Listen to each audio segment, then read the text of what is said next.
Jingo Estrada, Mr. President, would like to be recognized. Senator Jingo Estrada is recognized. Thank you, Mr. President.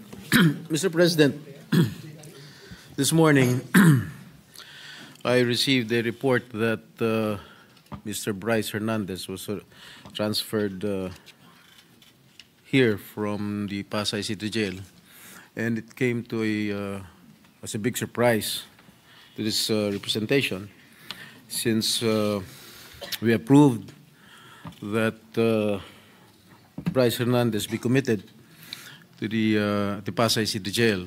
We approved it in plenary.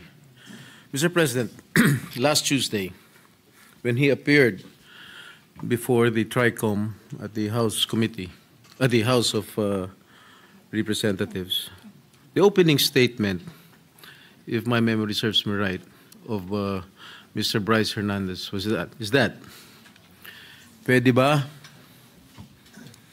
dito na lang ako makulong? Ayoko pong bumalik sa Senado dahil merong mga senador na involved dito sa flood control. And much to my surprise, he mentioned this representation together with Senator Joel Villanueva. After his testimony, full of lies, according to the Senate President, he talked with the Speaker of the House, and they reached an agreement that he be committed at the PNP Custodial Center. But when I discovered that when he was at the PNP Custodial Center, not one OSA member was guarding him there. Ni isa sa mga OSA na dapat meron tayong physical custody of that person. Wala na pakialam ang pulis dyan eh. Tayo na ang may physical custody. Pero nasaan? Nasaan na nagagwardya sa kanya doon? Eh kung biglang tumakas yun, biglang pinatakas ng pulis yun, paano na? So after that, nagdesisyon po tayo here, plenary, that we commit him at the Pasay City Jail. And everybody approved of it.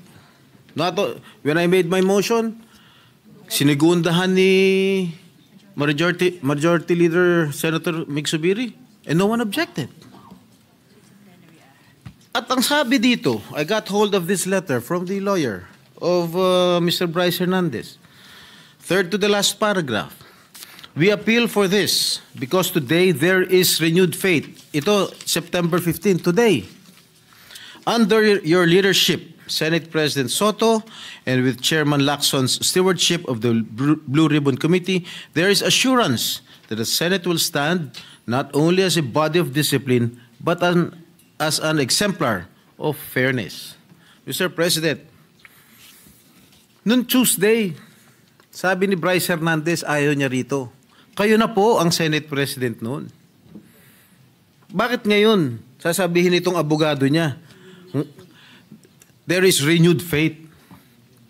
Bakit nung sinabi ni Bryce Hernandez, Senate President po kayo, wala ba siyang faith sa inyo noon nung nagsalita siya? Noong Tuesday, na ayaw niya bumalik dito sa Senado? Bakit ngayon niya lang sasabihin na meron siyang renewed faith? Bakit lagi natin sinusunod kung ano gustong kapritsyo ni Bryce Hernandez? Gusto niya malipat sa ano?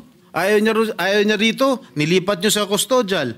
Nung nilipat natin sa Pasay, gusto niya naman ngayon malipat dito. Ano ba talaga? Why are we giving so much importance or credence to this person who is a liar, who is the #1 suspect of this corruption, what is happening in our country today? Bakit? Bakit? Meron ba nagproprotection sa House of Representatives? Bakit nung nag-hearing ang Blue Ribbon Committee po, nung si Congressman Marcoleta pang chairman ng Blue Ribbon, nagbanggit si Diskaya, ilang congressman ang involved sa korupsyon. Pagdating ng kinabukasan, hindi na front page, hindi masyadong pinag-usapan. Nung si Bryce Hernandez, how can I demand 30%? What is his basis, Mr. President? Pagkatapos niyan, wala na, kumalat na. Front page na sa lahat ng mga newspaper of general circulation. Lahat na. Masama na kami ni Joel Villanueva. Sa social media, everything, lahat. I've been there. Kaya pinag-iingatan ko pangalan ko. Why should I do such a thing, Mr. President? Why? I will never do such thing, Mr. President. Porket ba I'm actively participating in the Blue Ribbon Committee? Porket ba matapang ako magtanong?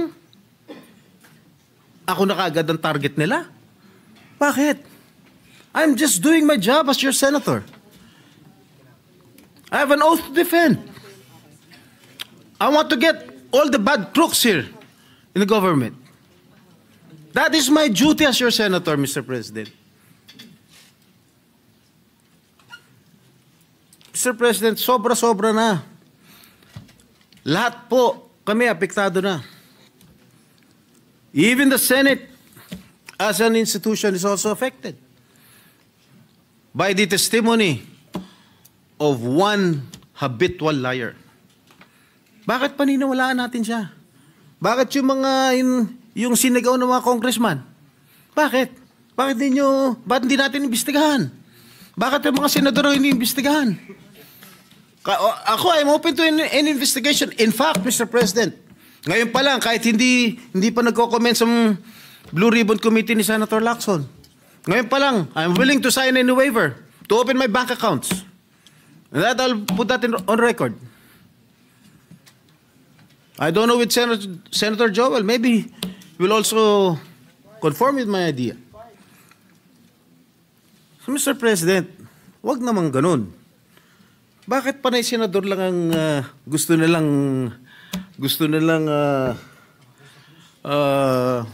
ipako sa krus? Bakit yung mga ibang mga politiko? Dahil, porket masikat kami? Hindi naman yata tama yun. Pare-pareho lang tayo nasa gobyerno. Pare-pareho lang tayo naninilbihan dito. Yun lang po, Ginoong Pangulo. Maraming salamat po.